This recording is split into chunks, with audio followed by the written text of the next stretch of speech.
Mazuma TV back in the building, man. What's going on, y'all? Shout out to Mazuma Nation. Shout out to the Mazuma Mob. We in the building. As always, man, I hope everybody's having a blessed, beautiful, positive, productive day.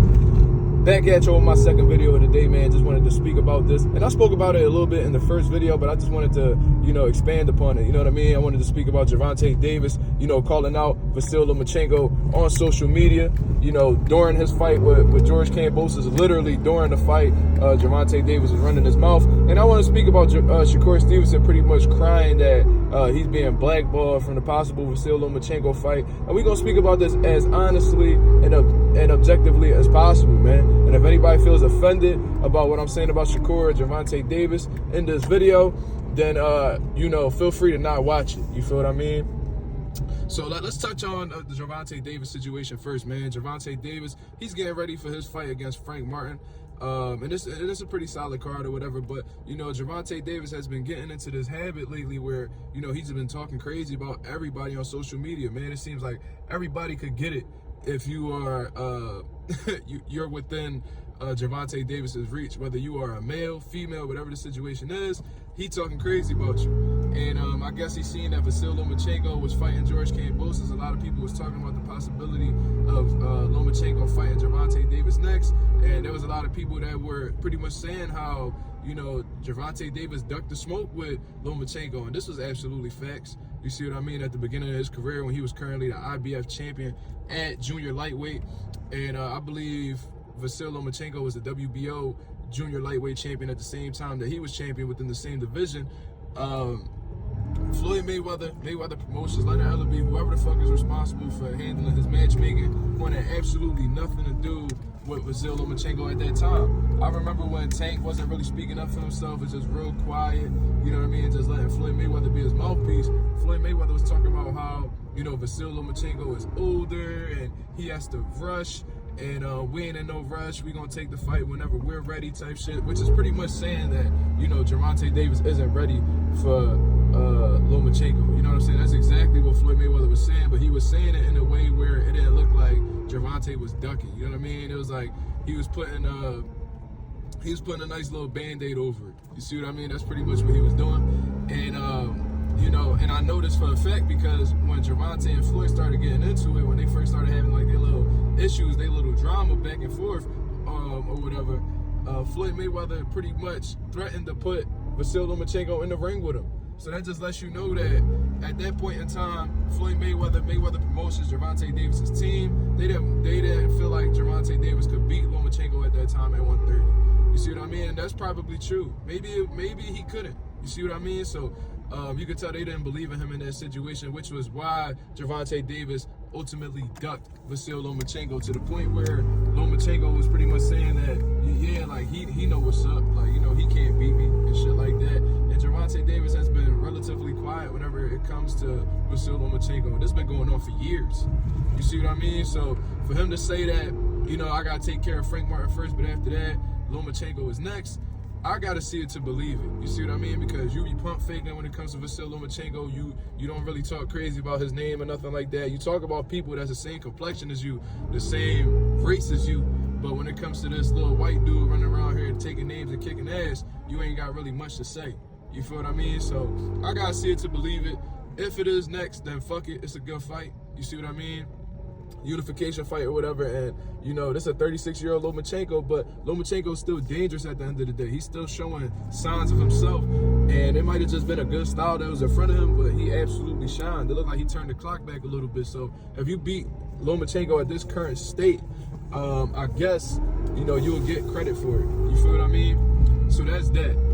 You've been ducking the man. If you make the fight happen next, cool. And if you don't, if you go against your word and don't make this fight happen next, then, at the end of the day, it's going to just be another duck on Gervonta Davis's part. You're not going to say somebody's next, and then when it's time to put that person in front of you, all of a sudden, you changing your mind and shit. That's ducking at its finest. Don't go against your word because, all you got in this game is your word.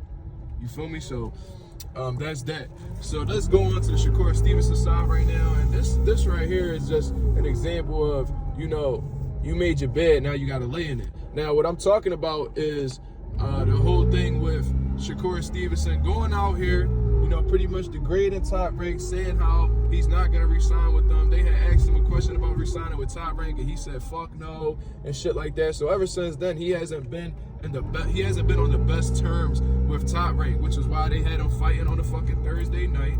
And, he's under his contract. We're fighting an absolute nobody that a lot of fans aren't going to really take the time to buy tickets to see or even watch and see. So what they're doing right now is they know that Shakur Stevenson is very capable of beating anybody in their stable. They know that they don't have a good chance of beating him inside the ring, because if they felt like he was vulnerable to be beat in the ring, they would have been lined him up with a good opponent. Maybe they thought Edwin De Los Santos was the one to do it. You see what I mean? Maybe they know that he has trouble with power punchers, and that's why they try to put him in there with Edwin De Los Santos. They know he's hesitant. They seen it in the Nakatila fight. The matchmakers at Top Rank are very intelligent. They know what they're doing. So they probably thought that Edwin De Los Santos was gonna, chase him out of the ring or whatever, and just like probably out hustle him, outwork him, just outpower him. But it didn't work. So what they're doing right now is, since they can't beat him inside the ring, they're trying to beat him outside. They can't beat him inside of the ring. So what they're doing now is trying to defeat him outside of the ring. And the one way they could do that is, trying to lower their superstar power, you know what I'm saying? Trying to drop their stock in the game, make them not look like stars. Similar to what they did to Terrence Crawford, you know what I mean? They did very little for promotion for him. They cut him out of a lot of big fights, and right now Shakur Stevenson feels like he's being cut out of a big fight with Vasil Lomachenko. He's crying that he's being blackballed. He's playing the NBA Youngboy song Blackball on social media and shit like that. And that's how he's currently feeling with Top Rank. He feels like they're not lining him up to get that Vasil Lomachenko opportunity, because now they're trying to push Lomachenko to face the winner of Dennis Berinchyk versus Emmanuel Navarrete. Now, this is my whole take on the situation, man. Shakur Stevenson don't got nobody to blame but himself. You see what I mean? He really has nobody to blame but himself. And this is exactly why. You go running your mouth on social media, you know what I'm saying? You don't have, I can tell Shakur don't got no publicist at all. You know what I mean? And if he doesn't have one, he definitely needs one ASAP to try to, get his image back on point. Because at this point, man, it's like his fan base is down the drain. Very, very unlikable character at this point in time, because he's extremely emotional. He's giving everybody attention that don't need any fucking attention. You see what I mean? I told you guys this man be arguing with dudes who have 40 followers on Twitter. Like, why the fuck are you even taking the time to do so, bro? That makes absolutely no sense to be doing. You see what I mean? Also, the thing is, I just don't get how he believes that he can talk crazy about a promotional company that pretty much built him from scratch and then act like they're supposed to be giving him any type of opportunity.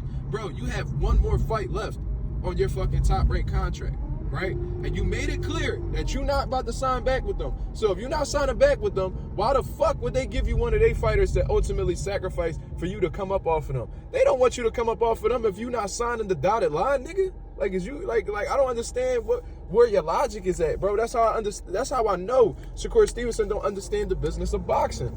You see what I mean? This man been in the game for how long? This man done made a couple $1 million already. He's financially set, but that doesn't necessarily mean that he knows the business. You see what I mean? If you out here talking crazy about promotional companies, because I don't know, Bud put something in your head or whatever, that you got to understand that most likely these dudes not going to be giving you no more opportunities against their guys. Especially Vasil Lomachenko. That's like they golden goose. Bob Arum loved Vasil Lomachenko. He ain't about to cash him out for you. If he gonna cash Lomachenko out with anybody, it's gonna be somebody who's committed to his stable, like Teofimo Lopez. He gave him that opportunity because they were both under Top Rank, and I believe Teofimo Lopez re-signed with him. You see what I mean? He's gonna give him to Emmanuel Navarrete because he signed with him. I don't know Dennis Berinchy's situation, but he may very well be signed with Top Rank as well. So he's gonna give his opportunity to his guys. He's not gonna let somebody step outside of his stable and still give them opportunities. What the fuck type of sense does that make? You see what I mean? So Shakur Stevenson need to stop crying. You not being blackballed, my nigga. A lot of this shit, a lot of the hurt, a lot of the L's that you taking outside of this ring and making fights happen is because of your own doing. You see what I mean? You come out and you talk about that you didn't receive a real deal from Devin Haney and shit like that, but at the same time, you said that they offered you a deal. In a previous interview, you said that they had offered you a deal, and you said that pretty much that you wanted a bigger percentage. So you went behind Devin Haney and them and tried to get the WBC to back your play and give you a 60-40 split. That's what the fuck you was trying to do. So you turned down the deal after saying how you not chasing the money, you chasing greatness. So you shot yourself in the foot. Everything went downhill after that. Then you talking all this shit to Edwin De Los Santos, you talking all this gangster shit, then you lay a fucking egg. You won, but you laid an egg. You feel what I mean? You lost more fans. I think you lost more fans with that performance than you would have lost if you would have just straight up lost to him. You see what I mean? Which the performance you put on was worse than a loss. If you would have tried and went out on your shield or whatever the situation is, you probably would have had more fans respecting you or whatever. But because you talk so greasy, and then you put on that type of performance, now niggas is looking at you like you a fraud, that you not what you be talking about. So, Shakur Stevenson, you keep crying about how you blackballed, bro. You ain't blackballed. A lot of this shit that you got going on right now, you shot yourself in the foot with.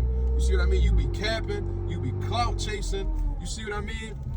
And you talk shit about motherfuckers and then get mad and start crying when these motherfuckers don't give you an opportunity. You want to get that Vasil Lomachenko opportunity? You want that Emmanuel Navarrete fight? You want to become undisputed at 135? Then you have to re-sign with Top Rank. They not about to just give you no more favors. They not about to give you no favors at all. You got one hand washes the other and both wash the face. You feel what I mean? So if you want a favor out of them motherfuckers, then you got to make some type of commitment to them. That's just how the fuck it go.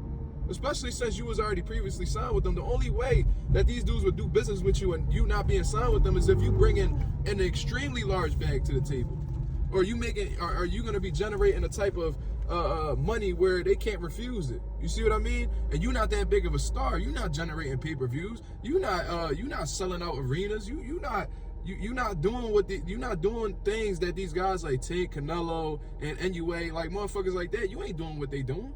So, you know what I mean? It's not going to make sense for them to cash out their fighter if they're not going to be making that much off of it. So either make yourself a fucking megastar and come back to Top Rank and, fight them as a motherfucking free agent, or re-sign with them so they can give you them opportunities that you looking for. You want to fight these Top Rank fighters, but you don't want to be committed with Top Rank. You see what I mean? It's not really making sense. So he need to stop crying, get his shit together, and focus on Haratunyan and hope that he don't lay an egg against him neither. Because from what I understand, he lost to Frank Martin and shit like that, but he's game.